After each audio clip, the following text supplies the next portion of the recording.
नमस्कार. सातारा ते सिंगापूर या मालिकेतील आज हा 9वा भाग. आपण मागच्या भागात मॅनिलाला होतो आणि तिथल्या मकाती कुटुंबियांच्या प्रचंड जे भूखंड त्यांच्या मालकीचे आहेत त्याची आपण चर्चा करत होतो. तोच भाग पुढे चालू करतो मी. मकातींचा जो भूखंड आहे तो एवढा मोठा की बघून आश्चर्य वाटलं. बरं तर आम्ही आशिया खंडात होतो. असे एवढे मोठे भूखंड खाजगी मालकीचे राहू शकतात याची कल्पना सुचवण्यापूर्वी महाराष्ट्रात आली नव्हती. सध्याचे धारावी भूखंड म्हणले की खंडणीशी त्याचा जवळ संबंध जाणवत राहतो. पूर्वीच्या काळी बादशहाने खंडणी वसूल करायची प्रथा या नवीन भूखंड प्रकाराने सध्याचे राज्यकर्ते पुनरुज्जीवित करीत आहेत असं वाटते. भारतात काही उत्तरेकडील राज्ये सोडली तर अशा मोठ्या भूखंडांची मालकी एका कुटुंबाकडे आहे असे उदाहरण नाही. सध्याच्या परदेश प्रवासाच्या तेजीत महाराष्ट्र राज्यातील मातब्बर नेते मंडळींनी एकदा फिलिपाईन्सला भेट देऊन या सर्वच प्रकाराची सविस्तर माहिती घेणे जरुरी असे वाटते. म्हणजे भूखंड प्रकरणी होणाऱ्या कोणत्याही टीकेला उत्तम रीतीने तोंड द्यायची त्यांची तयारी होईल. मग विरोधी पक्षांच्या टीकेच्या भडीमाराला तोंड देण्यासाठी सभापतींच्या मदतीची सुद्धा मंत्रिमंडळाला गरज पडणार नाही. या मकाती भूखंड प्रकरणी तेथील विरोधी पक्षांचे काय मत आहे हा प्रश्न सदनात हक्कबंद म्हणून उपस्थित केला गेला होता का? तेथील वृत्तपत्रांनी या प्रकरणी अजून आवाज उठवला की नाही याची चौकशी करण्याचा वाह्यात विचार माझ्या मनात येऊन गेला. पण प्रवाशांनी यजमान देशात जाऊन नसती उठाठेव करायचे नसते हे सूत्र बाळगून आम्ही एखाद्या माजी मुख्यमंत्र्याप्रमाणे सदरच्या प्रश्नी मौनच धारण केले. मी वर म्हटल्याप्रमाणे आपल्या देशाचे मोठेपण यातच आहे. आपण अर्बन लँड सिलिंग आणले, अंमलबजावणी करतोय, त्यात चुकार हात असतील, पळवाटा असतील, पण तत्व म्हणून आपण सामान्य माणसाची बांधिलकी तर मान्य तर केली आहे. या आपल्याला साध्या वाटणाऱ्या गोष्टीचे महत्त्व परदेशातील असे प्रकार पाहिले की जास्त जाणवत जातं. आमचा गाईड जो कार्लोस होता अविवाहित होता. 2 मुलींशी सूज जमवायचे प्रयत्न चालू होते. आम्हालाही हे नवीन वाटले नाही म्हणा. मी त्याला विचारले, या दोन्हीपैकी मकाती कुटुंबातील कोणी आहे का? यावर खळखळून हसत तो म्हणाला, त्यातील कोणी असती तर तुमच्याबरोबर ही गाईडकी करत कशाला बसलो असतो राव. खरंच आहे ते. पण मला स्वतःला या सगळ्यापेक्षा मनिलातील जी गोष्ट मनात घर करून बसली ती म्हणजे वीर सैनिकांचे स्मारक. दुसऱ्या महायुद्धात जपानबरोबर झालेल्या युद्धात फिलिपिनो व अमेरिकन सैनिक खांद्याला खांदा लावून लढले आणि त्यांनी फिलिपाईन्सचे रक्षण केले. या युद्धात कामी आलेल्या हुतात्म्यांचे दफन इतमामाने करण्यात आले. सुमारे 140 चौरस किलोमीटर क्षेत्राची सुंदर हिरवळ तयार करून त्यात ज्या सैनिकांचे मृतदेह ओळखले गेले त्यांचे स्वतंत्र दफन करण्यात आले. प्रत्येकावर संगमरवरी क्रॉस आहे. 1000चा एक असे 12 भाग करून त्यात 12,000 क्रॉस आहेत. प्रत्येक क्रॉसवर त्या सैनिकाचे नाव आणि हुद्दा आहे. ज्यांचे देह ओळखता आले नाहीत असे जे 30,000 सैनिक युद्धात मृत झाले त्यांचे स्मारक म्हणून एक स्मृतिस्तंभ उभारण्यात आला आहे. त्याच्या दोन्ही बाजूला अर्धवर्तुळाकार आकाराचे 2 प्रचंड हॉल्स करून त्यात संगमरवरी भिंती उभारून त्या भिंतीवर या हुतात्म्यांची नावे, हुद्दे अद्याक्षराप्रमाणे कोरले गेले आहेत. ही अतिशय अभिनव अशी कल्पना मला तरी वाटते. हुतात्मा स्मारकाचा स्वच्छ परिसर व सुरेख हिरवळ अमेरिकन सरकारतर्फे तयार केली गेली आहे. त्याची उत्कृष्ट जोपासना व निगा राखली गेली आहे. या क्रॉसपैकी काही क्रॉसजवळ नुकतीच कोणी ठेवलेली ताजी गुलाब पुष्पे होती. म्हणजे या हुतात्म्यापैकी कोणाचे तरी पुत्र, नातू, नातेवाईक आवर्जून येथे आले होते असं त्यावरून वाटत होतं. हे सर्वच मन हळवे करणारे होते. कोठे अमेरिका, कोठे फिलिपाईन्स, पण स्वातंत्र्यासाठी, लोकशाहीसाठी अर्धे जग पार करून ते सैनिक येथे लढायला आले आणि देह ठेवून गेले. त्यांचे स्मारक आजसुद्धा अमेरिका जोपासते.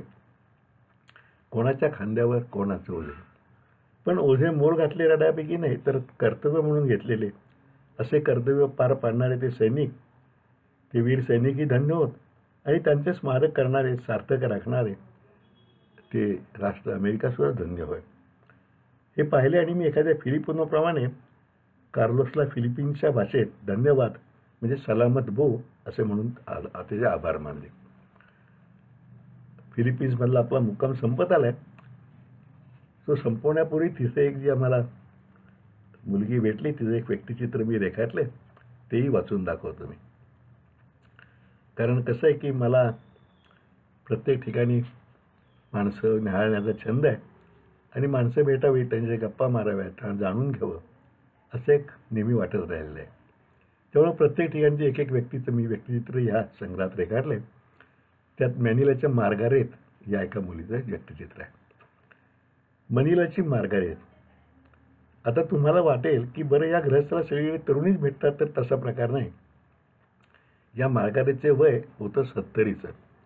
स्थूल प्रकृती, पांढरे केस, अतिमद्य सेवनामुळं, धूम्रपानामुळं डोळ्याखाली जाड काळी वर्तुळे, फक्त गळ्यातला किमती नेकलेस आणि मावसळ तर्जनीतील हिऱ्याची अंगठी श्रीमंती दर्शवत होती. प्रसंग होता मनिला या फिलिपाईन्सच्या राजधानीतील कॅसिनोमधल्या मोजक्या परदेशी चलनात. परदेशी प्रवास तर करायचा, त्यातही बघणाऱ्याचे चुकायचं नाही. म्हणजे खरं तर आखुरशिंगी बहुदुरी म्हैस हुडकण्याचा प्रकार असतो, पण ती तारेवरची कसरत करून आम्ही त्या द्यूतगृहात दाखल झालो होतो. मनाशी ठरवून की 100 पेसो म्हणजे सुमारे $10 घेऊन खेळायचं, हरले की जुगार बंद करायचा आणि घरची म्हणजे हॉटेलची वाट धरायची. विविध दैनिके, प्रसिद्ध बाजारभाव व त्यासंबंधी वेगवेगळ्या प्रोफेसरांचे आकडेशास्त्रीय अंदाज यावरून आकड्यासंबंधी कुतूहल होते, म्हणून मी रॉलेटवर 9 आकड्यावर 50 पेसो लावले तर 500 मिळाले. चितपावून बाण्यावरून प्रथम 100 पेसो खिशात घातले आणि मुद्दल बाजूला केलं आणि आता पुन्हा दुप्पट म्हणून 18 आकड्यावर 100 पेसो लावले. तर ते चक्र बेट नेमकं 18वर थांबून 2500 पेसो मिळाले. आता हा जुगार पुरे म्हणून निघावे असं म्हटलं तर शेजारच्या स्टुलावर ही मार्गारेत, एका हातात सिगरेट व दुसरा हात कॉईन्सच्या ढिगावर अशी बसलेली होती.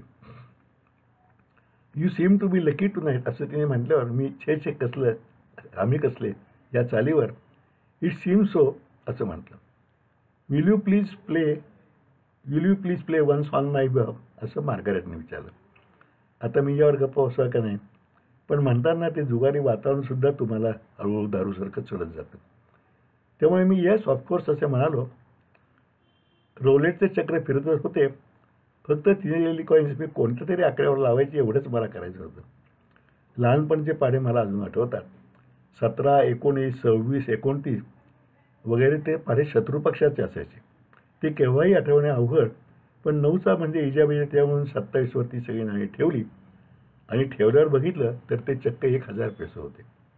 मनात म्हटलं बरं, 1000 तर 1000 मिळाले तरी तिला आणि गेले तरी तिचेच.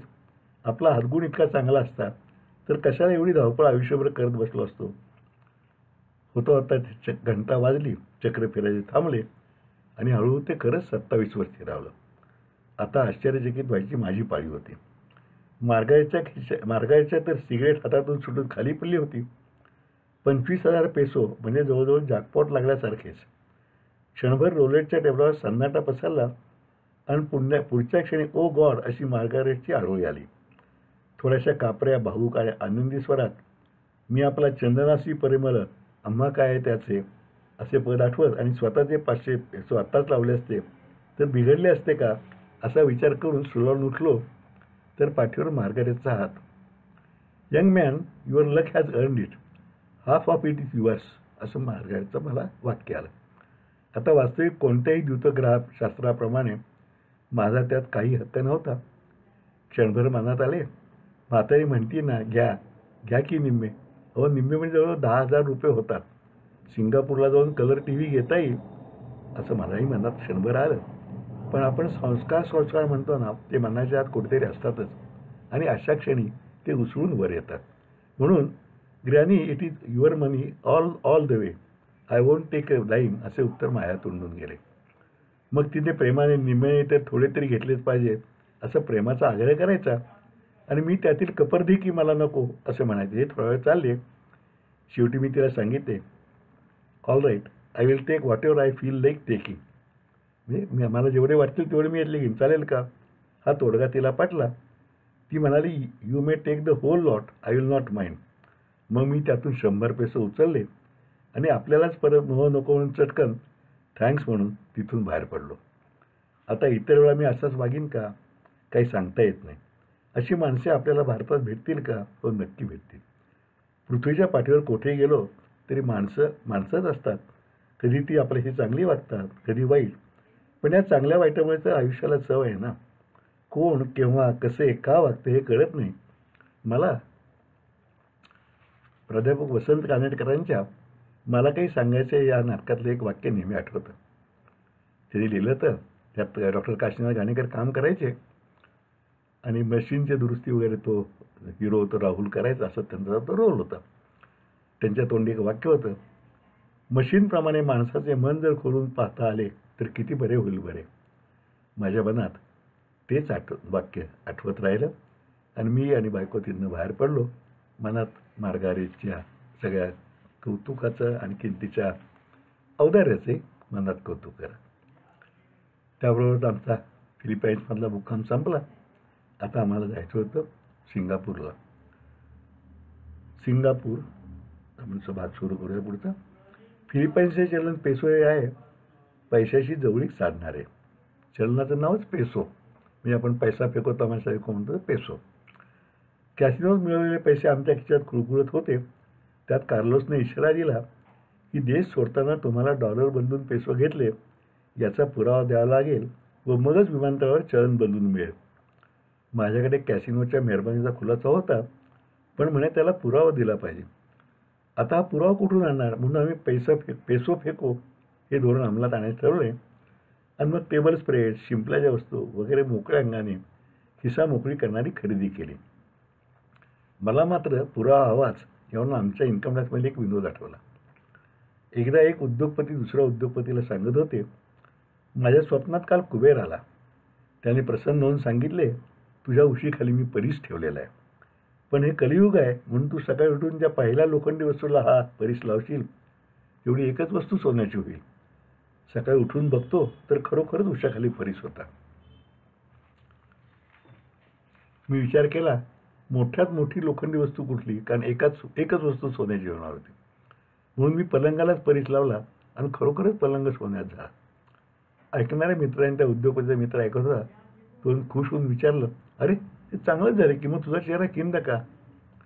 पहिल्या सोन्याच्या पलंगवाल्याने उत्तर दिले, अरे हो, पण इन्कम टॅक्सवाले हा खुलासा मान्य करायला तयार नाहीत ना. त्यांना पुरावा हवा आहे म्हणून त्या काळजीने खिन्न आहे. सांगायची गोष्ट अशी की असं अचानक धनलाभ फार क्वचित असतो. या पुराव्याच्या काळजीने पेसो संपूनच आम्ही सिंगापूरला निघालो. आता आमचा आणि कॅथे पॅसिफिक एअरलाईन्सचा संबंध संपून सिंगापूर एअरलाईन्सचा सुरू झाला होता.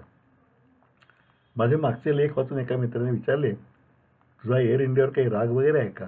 पण खरं तर तसे काही नाही, चांगल्याला चांगले म्हणून आहे का. सिंगापूर एअरलाईन्सची ही सेवाही अशी तत्पर, हसतमुख आणि सौजन्यपूर्ण होती. विमान वेळेवर सुटले. आमच्या विमानाचा कॅप्टन सिंगापूर मनीला असं हेच विमान घेऊन आला होता आणि ते विमानच परत घेऊन निघाला होता.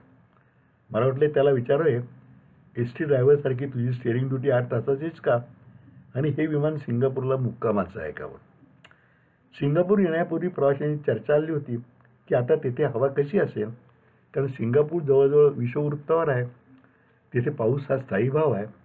त्यात आमच्या विमानाच्या कॅप्टनने मी सकाळी निघालो तेव्हा सिंगापूरला पाऊस होता असे सांगितल्याने तेथील हवेची हवा बरीच झाली होती. पण सुदैवाने पाऊस पूर्ण थांबला होता. आकाश स्वच्छ होते. आम्ही वेळेवर सिंगापूरच्या चांगी या आंतरराष्ट्रीय विमानतळावर उतरलो.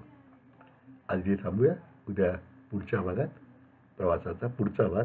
तोपर्यंत नमस्कार. आपण आपले अभिप्राय कळवा. यूट्यूबवरती माझ्या अरुण गोडबोले यावर हे सगळं टाकतोय आणि तुम्ही आपण त्या चॅनललाही सबस्क्राईब करा आणि आपले अभिप्राय मला 98 220 16 299 या फोनवरही कळवा. आपलं स्वागत आहे. नमस्कार.